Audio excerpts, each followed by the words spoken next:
Hello, Edmonton Crossroads Community Church. We're on week 4 in the season of Lent. And as we come today, we're looking at Mark chapter 9.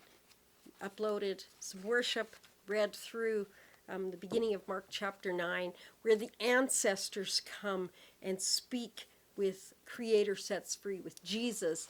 And you see the three of the followers of Jesus, Peter, who stands on the rock, James, he takes over, and John, he shows goodwill. They go up with Jesus on the mountainside, and as they're going up there, Jesus becomes white and whiter than just the glimpses of glory. And we sang the song, I See the King of Glory, coming on clouds with fire. The whole earth shakes.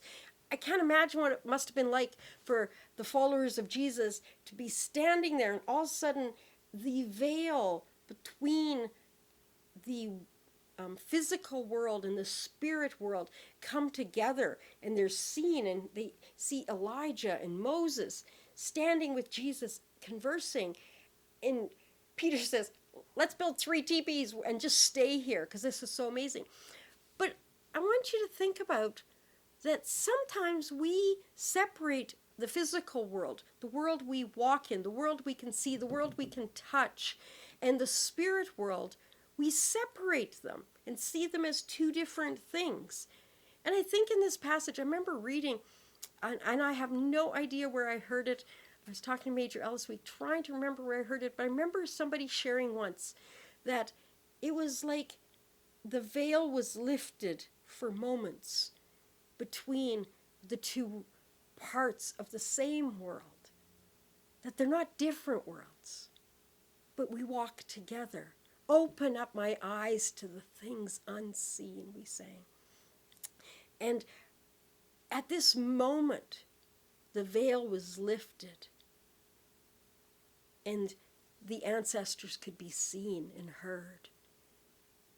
How different would we live if we actually realized that these worlds were walking together? In our Western worldview, we separate them so much, and we think about the spirit world as something that's over there, something we will go to.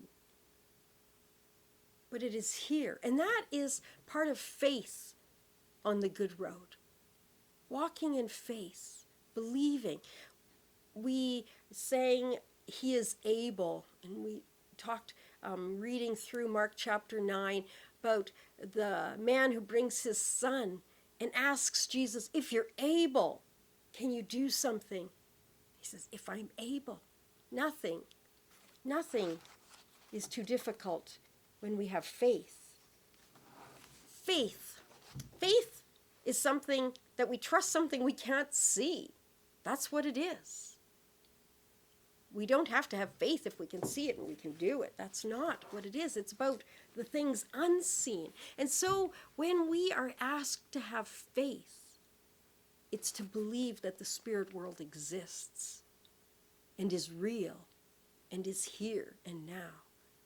And when we see the world that way, it changes our perspective on everything. So the other stories in this chapter are actually become sort of interesting when you think about seeing the world differently, seeing the world as it all together. So the disciples, Jesus comes back, and some of them are arguing. He says, like, what are you arguing about? And they don't want to tell him because they were trying to figure out who's going to be first and who's the greatest and who's the best. We do that all the time. We're so competitive. We want to know who's on top and put everybody else below us. That's not the way of this faith journey and walking on the good road. And so then they have this question about, well, that person over there, they're not doing it right. They're not doing it in your name, and they're not one of us. So what should we do about them? And Jesus says, leave them alone. That's not what you need to worry about, because he doesn't walk the road with you. Very fascinating. And then he talks about children, and he says we have to be like children in many ways, and don't harm these children. They have great faith. They believe it when you say something to them. And so, and we are in this place. So as we look this week, walking the good road in faith. How do we have faith as we walk this good road? I think part of it comes back to saying we need to have a different perspective. We need to see our world differently. Not just the things I can feel and touch with my hands, but the things I can feel and touch with my heart.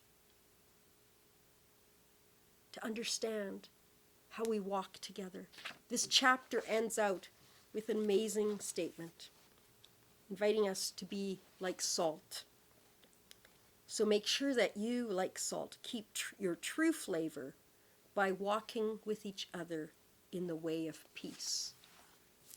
When we walk this faith journey, when we walk in faith on the good road with Creator, He invites us to walk at peace with each other. That means not figuring out who's better than the other, not figuring out who's doing it right, who's doing it wrong, but seeing our world differently, seeing our world through the eyes of the Spirit. When we do that, when we have that kind of faith, nothing is impossible. Nothing is impossible. Wow. That's an amazing thought. And that is given to us as the Jesus followers to walk out, to show the world.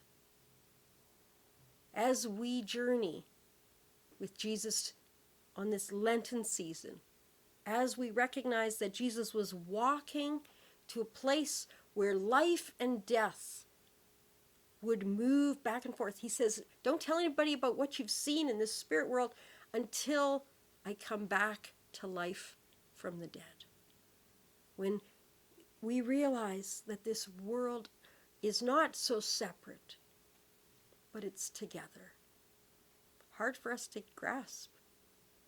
I invite you to take time. Sit with that thought.